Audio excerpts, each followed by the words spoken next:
Students, my dear students, MTC class के जितने भी स्टूडेंट्स हैं सभी के लिए है ये। और जो बच्चे यहाँ नहीं कहीं और भी पढ़ते हैं या स्कूल नहीं जाते हैं उन लोग के लिए भी एक ट्रिक्स है कि जो भी एग्ज़ाम में आने वाला सवाल है उसको कैसे आप बनाइएगा। उसके लिए हम एक साधन लेकर आए हैं। इस चैनल के माध्यम से हो सके तो ज़्यादा से ज़्यादा आप लोग सब्सक्राइब कीजिएगा और लाइक भी कीजिएगा और नोटिफिकेशन का रूप जो होता है वो बेल आइकन को दबाइएगा ताकि हम जो भी वीडियो अपलोड करें वो आप तक पहुँचे, है ना। तो सबसे पहले एक सवाल हम लिखे हैं, ये त्रिकोणमिति में पहला चैप्टर दूसरा चैप्टर में होता है। चैप्टर नंबर ये जो है 8 है, 8वां चैप्टर का है। तो उसमें एक क्वेश्चन जो है, ये क्वेश्चन को हम लोग कैसे सॉल्व करेंगे। तो पहले हम लिखेंगे क्या इसमें कि साइन का 60 डिग्री, कोस का 30 डिग्री प्लस साइन का 30 डिग्री और ये कोस का 60 डिग्री। तो इसका वैल्यू हम लोगों को जानना है। तो पहले साइन का 60, समझिए साइन का 60 डिग्री कितना होगा, तो √3/2। साइन का 30 डिग्री कितना होगा, तो जितना साइन का होगा, जैसे साइन का 60 डिग्री है तो कोस का 30 डिग्री उतना ही होगा। तो यहाँ लिखेंगे हम लोग √3/2। फिर प्लस साइन का 30 डिग्री कितना होता है, तो 1/2 इंटू कोस का 60 कितना होगा, तो सेम होगा, तो 1/2। तो ये पहले आपको याद करना होगा। और अगर नहीं याद करना चाहते हैं कि शॉर्ट में हम इसको कैसे बनाएंगे, तो इसका शॉर्ट सॉल्यूशन हम आपको देंगे कि कैसे इसका वैल्यू अभी आप बनाइएगा, ठीक है। फिलहाल हम इसको क्लियर कर लेते हैं।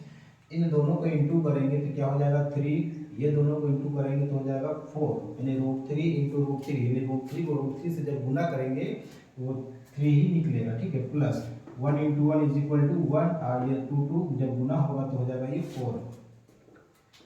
इन दोनों का एलसीएम क्या होगा, तो 4 होगा। ये हो जाएगा एलसीएम के बाद में अगर 4 को 4 से भाग करते हैं तो भागफल 1 आता है, यानी 3 का 3 प्लस 1। इन दोनों को जोड़ेंगे तो 4/4 हो गया। डिवाइड करेंगे तो कितना आता है 1, ये आंसर 1 हो गया, ठीक है। तो अब ये बनाने का तो तरीका बताएंगे, लेकिन आपको ये कैसे मालूम होगा कि यहाँ यही भराएगा, इसका वैल्यू यही है।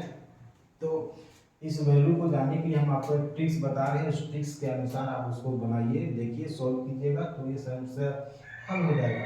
बहुतों का कहना है कि चैप्टर हमको समझ में आता ही नहीं, लेकिन यही चैप्टर सबसे आसान चैप्टर है। कैसे होगा वो देखिए इस पर, है ना।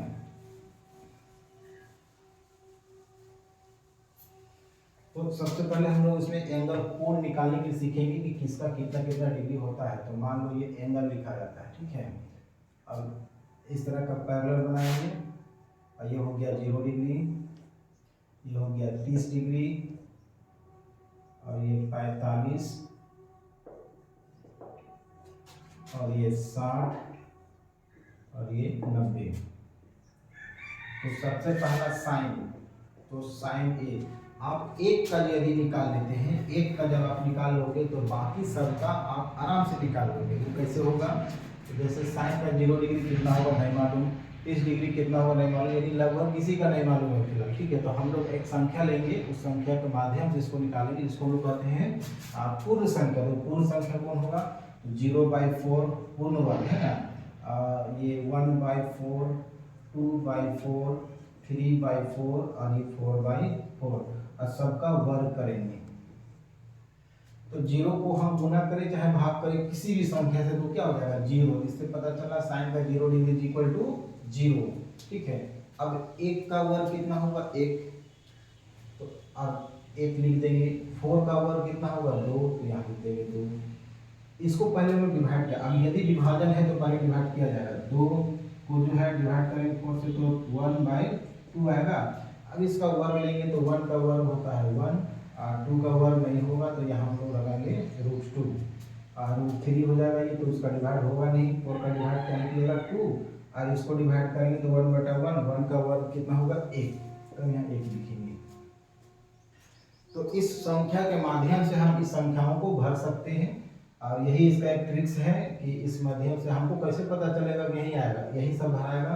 तो इसके माध्यम से पता लगाना है, कोई संख्या आगे बढ़ते जाएगा 4 से, है ना।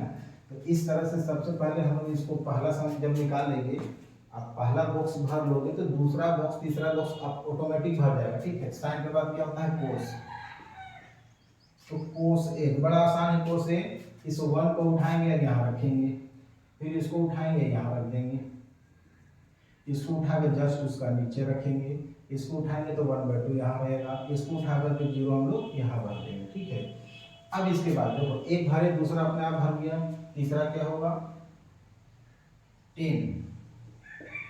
तो 10 ए का वैल्यू कैसे भरेंगे, तो ये भी आसान है, बस आपको इंटू करना आना चाहिए और इंटू करना आता ही होगा, है ना। तो इस संख्या को जो है और इस संख्या को एक दूसरे से इंटू करेंगे, तो ये हो गया मेरा 0/1, 1 छिपा हुआ है। अब इस संख्या को उल्टा करके गुना करेंगे, तब उल्टा करो चाहे सीधा, ये तो 1 छिपा हुआ तो 1 ही होगा। तो जब इसको हम गुना करेंगे तो 0 हो जाएगा और बटे में क्या रहेगा 1। तो हम लोग को मालूम है कि बटे में 1 नहीं लिखते हैं। ठीक है, तो अब इस स्थिति में क्या हो जाएगा यहाँ 0। अब आगे इसको हम लिखेंगे 1/2, इस संख्या को उल्टा करके लिखेंगे। ठीक है, तो 2/√3 हो गया, डिवाइड कर दिए, कितना निकला 1/√3। इस संख्या को उल्टा करेंगे तो पहले लिख लेंगे 1/2 इंटू, इसको उल्टा कर देंगे तो √2 जाएगा ऊपर 1 नीचे, डिवाइड कर देंगे कितना आएगा यहाँ 1।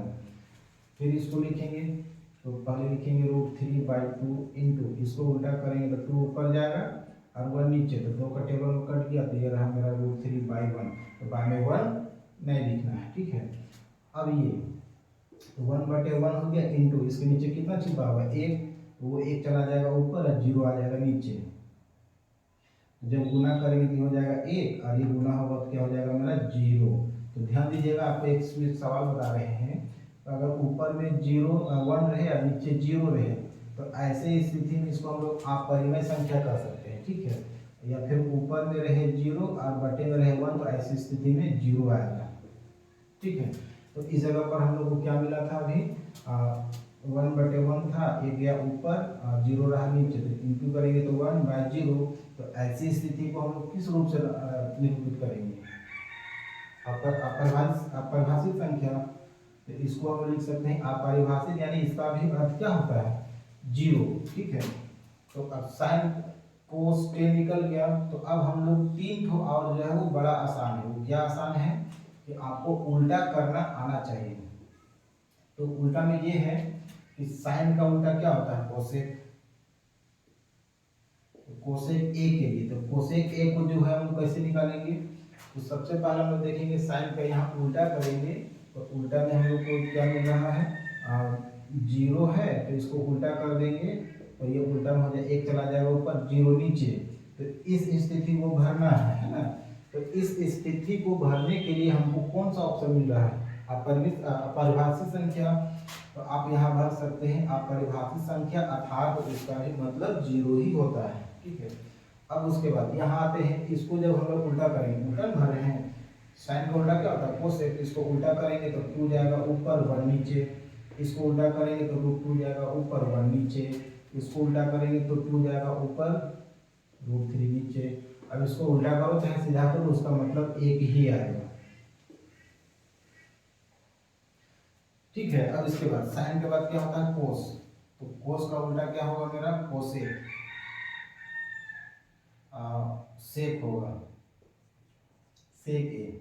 सेक ए हम लोग कैसे भरेंगे, तो बस जिस प्रकार अभी इसको उल्टा करके भरे उसी तरह इसको भी उल्टा करेंगे। इसको उल्टा करेंगे तो 1/1 होगा, यानी 1 ही लिखा जाएगा। इसको उल्टा करेंगे तो ये हो जाएगा 2/√3 हो जाएगा। इसको उल्टा करेंगे तो √2/1 होगा, है ना।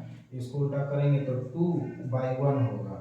इसको उल्टा करेंगे तो उल्टा करने के लिए नियम का क्या है, इसके नीचे 1 छिपा होगा, तो 1 चला जाएगा ऊपर और 0 आ जाएगा नीचे। ठीक है, तो ऐसी स्थिति में हम लोग को क्या भरना अपरिभाषित, तो इसको आप अपरिभाषित लिखिए या 0 लिखिए, उसका एक ही उद्देश्य निकलता है। ठीक है, या अगर आप ऐसे नहीं भरना चाहते तो दूसरा ऑप्शन क्या है कि इसको उठाइए यहाँ भरिए, इसको उठाइए यहाँ भरिए, इसको उठाइए यहाँ भरिए, इसको उठाइए यहाँ भरिए और इसको उठाइए यहाँ भरिए। ठीक है, अब बचा 10, तो 10 का उल्टा क्या होता है मेरा कोट, तो कोट ए। तो कोट ए को भरने के लिए हमको क्या करना है, जिस तरह सबका उल्टा किए इस तरह इसका भी उल्टा करेंगे। तो कोट ए का वैल्यू हो गया 10 से, तो 10 का 0 है मेरे पास पहला, तो 0 को जब हम उल्टा करेंगे तो 1 चला जाएगा ऊपर 0 आ जाएगा नीचे, इसका ये है ना उद्देश्य हुआ। तो 1 चला जाएगा ऊपर और 0 आ जाएगा नीचे। तो ऐसी स्थिति को हम लोग क्या भरते हैं अपरिभाषित। तो आप यहाँ भी भरिए। आप परिभाषित, इसका अर्थ हो गया 0। उसके बाद 10 ले रहे, यहाँ आना है, इसको उल्टा करेंगे, √3 चला जाएगा ऊपर, बाय में 1 नीचे आ जाएगा। इसको उल्टा सीधा जैसे भी करो 1 आएगा। इसको उल्टा करेंगे तो 1/√3 होगा। इसको उल्टा करेंगे तो इसका उल्टा उद्देश्य क्या निकला था, तो ये परिभाषित था, तो ऐसा परिभाषित होने का अर्थ क्या हुआ, यह मेरा इस प्रकार से आया था, तब ना लोग ये लिखे थे। तो इसका उद्देश्य ये हुआ कि यहाँ था 1/0, तो इसको उल्टा कर देंगे तो 0 बटे हो जाएगा 1, तो बटे में 1 नहीं लिखेंगे, तो यहाँ लिखाएगा 0। ठीक है, इस प्रकार से आप सभी त्रिकोणमितियों का ये जो वैल्यू है, इस प्रकार का क्वेश्चन आप बना सकते हैं। तो उससे पहले आपको ये समझना होगा, सीखना होगा, ये बड़ा आसान है। सब लोग इस चैप्टर से दूर भागते हैं, और हम कहते हैं कि दूर नहीं भागना है। समस्याओं से जो लड़ा उसको निदान मिला है, जो नहीं लड़ा उसको निदान नहीं मिला है। अर्थात आप कोशिश करें कि इस चैप्टर से लगाव रखिए, और इस चैप्टर के माध्यम से हम आपको कोशिश करेंगे कि ज़्यादा से ज़्यादा आसान तरीका से इस्तेमाल कर हम आपको बताएंगे, ताकि आपको पढ़ने में भी मन लगे। बस आप लोग से रिक्वेस्ट है कि इस चैनल के माध्यम से जो मैं आपको बता रहा हूँ, आप कोशिश करें कि इसको सब्सक्राइब कीजिए, है ना, और सब्सक्राइब के साथ आप नोटिफिकेशन भी ले लीजिए, ताकि जो भी वीडियो हम बनाएंगे सब आपके तक पहुँच जाएगा। ठीक है।